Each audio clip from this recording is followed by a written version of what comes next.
On February the 1st, 1966, the McNairy County, Tennessee Sheriff's Office had received a phone call from a young couple stating that they were tourists from Illinois and that they had been staying at the Shamrock Motel located on the Tennessee and Mississippi state line. Their complaint was that Louise Hathcock, owner and operator of the motel, had taken Mrs. Vogel's purse and threatened the couple with a gun. Sheriff Buford Pusser, armed with a search warrant, and two deputies, Petey Plunk and Jim Moffitt, headed for the state line. Buford Pusser had been sheriff of McNairy County for less than 2 years. Elected in 1964 at the age of 26, he was the youngest sheriff ever to be elected in the state of Tennessee.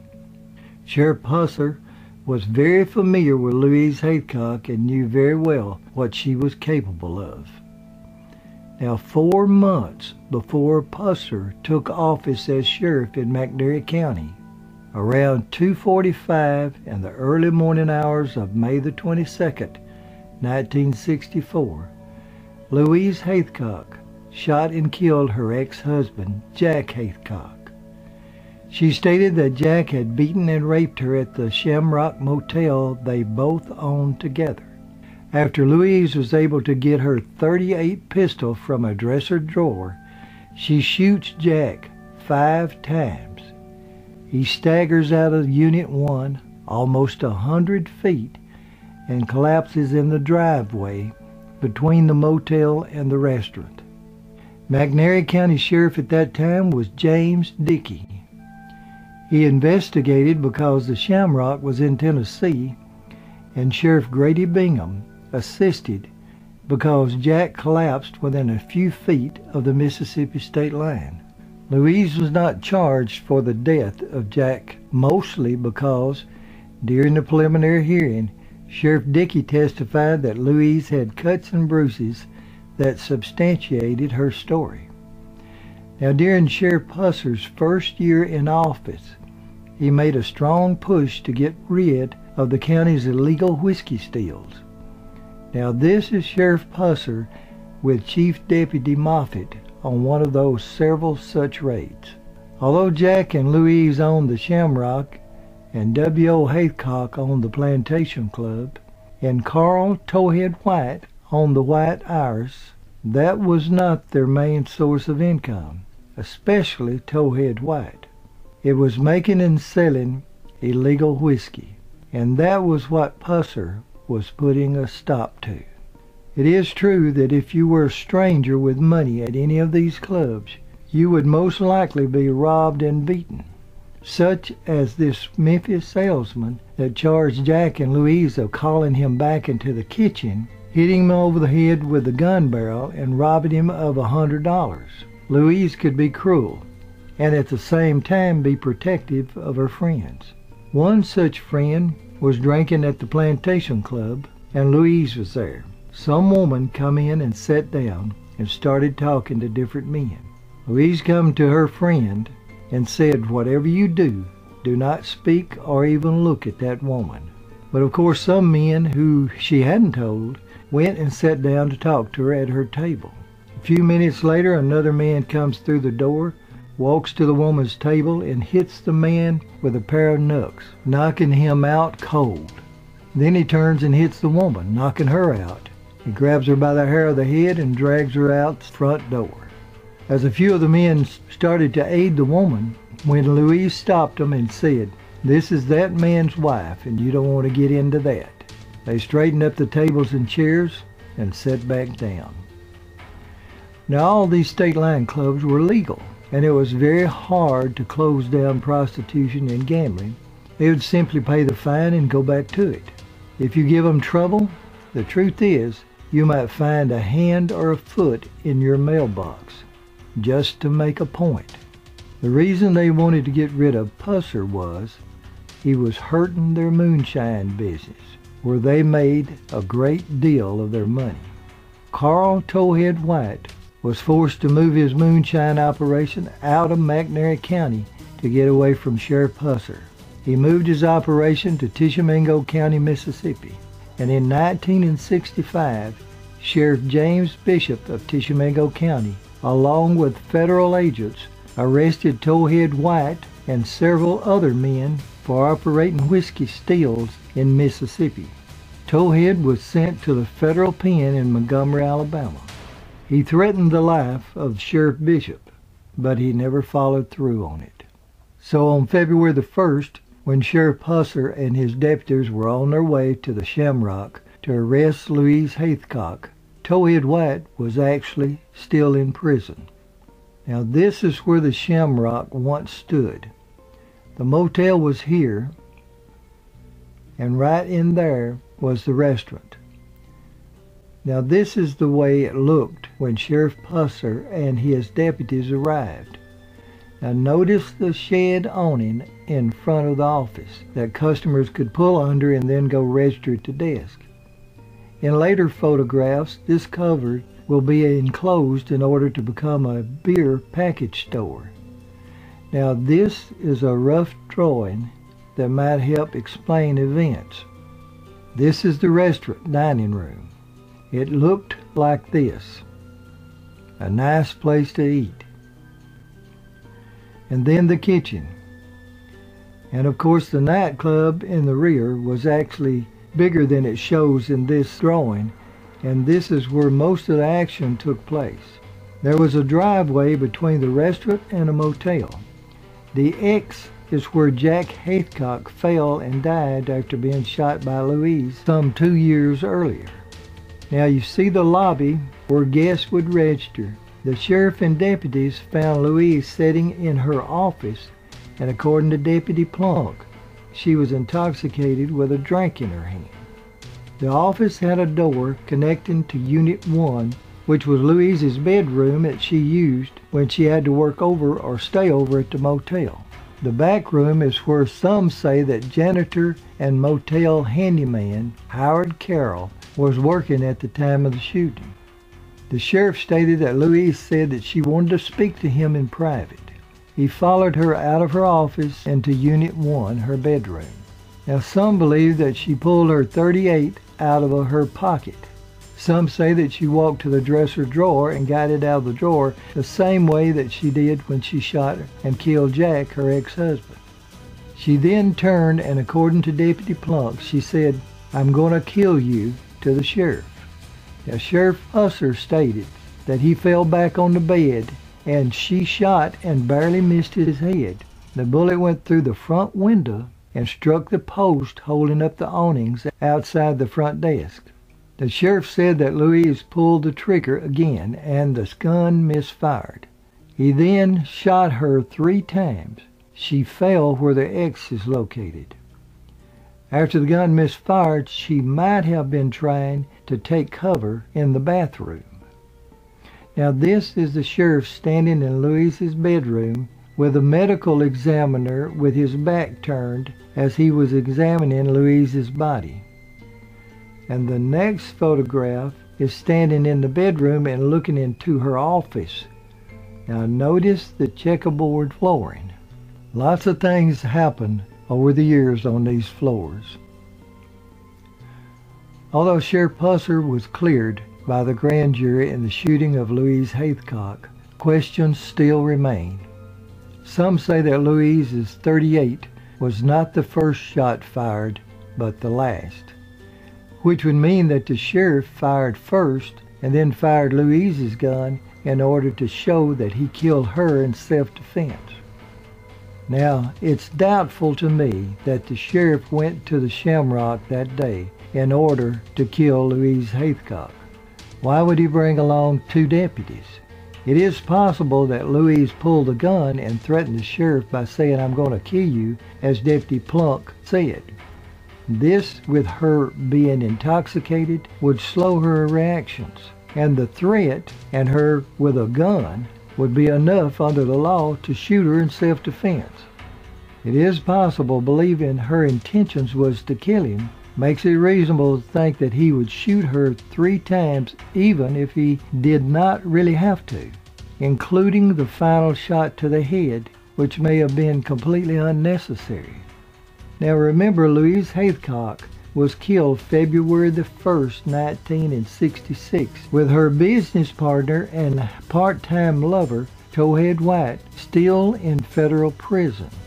But in December the 11th, 1966, that same year, Towhead and a fellow prisoner, Julius French, escaped from a minimum security prison. Less than 1 month after Towhead and French broke out of the prison, Sheriff Pusser attempted to stop a speeding car heading south along Highway 45. As he approached from the passenger side, the late model light green Chrysler with Mississippi plates had 2 men inside. He was shot 3 times and left on the side of the highway. He did manage to drive himself to the hospital in Selmer. And on January the 5th, 1967, 3 days after the sheriff was shot, Towhead White turned himself in to federal authorities, knowing that the authorities had intensified their hunt for the 2 fugitives after the shooting of the sheriff. French did not turn himself in. During the next 7 months, it's generally accepted that Carl Towhead White made a phone call from prison to Oklahoma gangster Kirksey McCord Nix Jr., asking him to kill Sheriff Pusser. It's believed by some that Kirksey Nix and 2 other men even spent the night of August 11th at the Shamrock Motel. And in the early morning hours of August the 12th, 1967, a phone call was placed to the home of Sheriff Pusser, telling him that there was some sort of trouble on New Hope Road in the southern part of the county. As he gets up and prepares to go, his wife Pauline decides to ride with him. The assassins had no way of knowing that his wife would be with him. It was still dark outside when the sheriff and Pauline left their home in Adamsville. Traveling towards New Hope Road, they will pass the New Hope Church.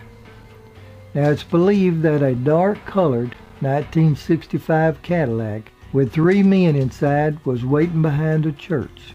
And as the sheriff's car passed, the assassins fell in behind, running at high speed with their lights off. According to the sheriff, as they approached the bridge, their lights came on and they began shooting as they were pulling up close to his car, striking Pauline in the head. Now when the sheriff realized that it was an ambush, he stumped the gas, pulled ahead, and after a few miles it appeared that the murderers had either turned off or dropped way behind. He then stopped his car somewhere around here, along the side of this road, to see about his wife. And according to the sheriff, the murderers suddenly appeared for another attack. During this attack, the sheriff is shot in the face, blowing away the lower part of his jaw. And laying in the floorboard, the killers believe that he is dead and drive away. The sheriff is in severe shock. His wife is dead. Her blood is all over the car. His lower jaw is dangling. He tries to get help on his car radio. The sheriff's dispatcher knew that he was in trouble, but couldn't make out what he was trying to say. Sheriff Pusser will be rushed to the Baptist Memorial Hospital in Memphis.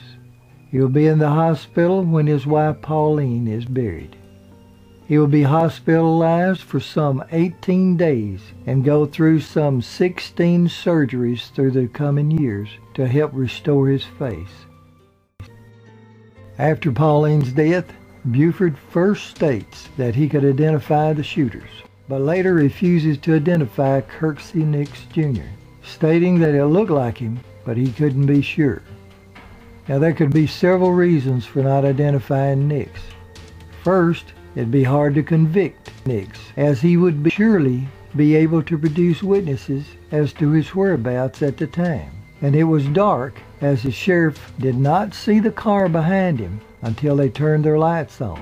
And most of the time, he had his head down trying to shield himself from gunfire. It's most likely that Sheriff Pusser wanted to take care of the problem himself. I know for a fact that the sheriff believed that Carl Towhead White was behind the ambush. My father-in-law was the chief bootlegger in Tishomingo County, Mississippi. He was very familiar with the state line bunch. I remember him calling Sheriff Pusser and telling him that Towhead White was behind the ambush, and the sheriff said that he knew that and that he planned on taking care of it. For weeks, my father-in-law was afraid to go out of his house, afraid that Towhead White would lay in wait and shoot him on sight. 1 year after the ambush of Sheriff Pusser and Pauline, Towhead White is let out of prison in September of 1968, and in less than 7 months, on April the 4th, 1969, Towhead White is killed at the El Rey Motel in Corinth, Mississippi. Now this is a location on the old 45 highway south of Corinth, where Teresa's truck stop and the El Rey Motel was located. The motel was located where the tower structure is. The official version of Towhead White's death goes something like this. Towhead and Barry Smith Jr.'s wife drives up to room number 3 at the El Rey Motel. When White sees Junior Smith, he starts shooting. Smith grabs a gun from the motel office, as Smith was part owner of the El Rey, and starts shooting back and kills Towhead White. Now there are several unofficial versions. One is that Smith was laying on the roof of the El Rey and shot White through the windshield as he drove up. Another is that Towhead had already been killed before they reached the motel, and the gunfight was staged.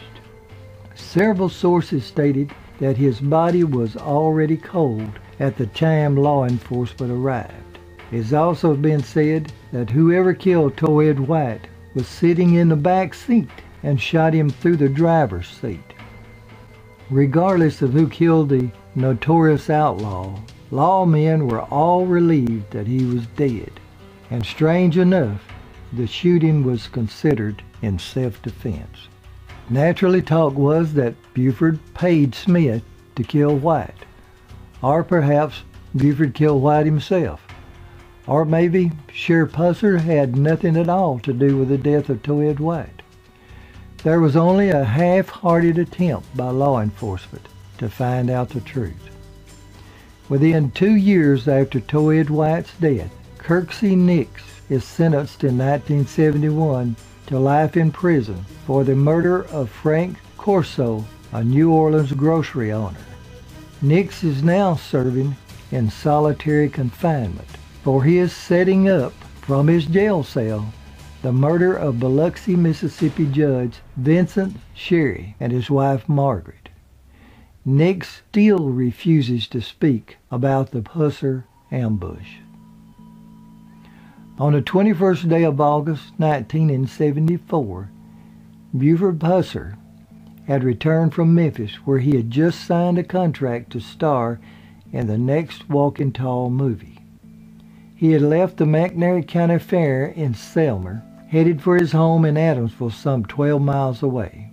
Traveling in his 1-year-old Corvette, driving at a high rate of speed and losing control and sliding approximately 300 feet across the westbound lane and hitting this embankment, causing a broken neck.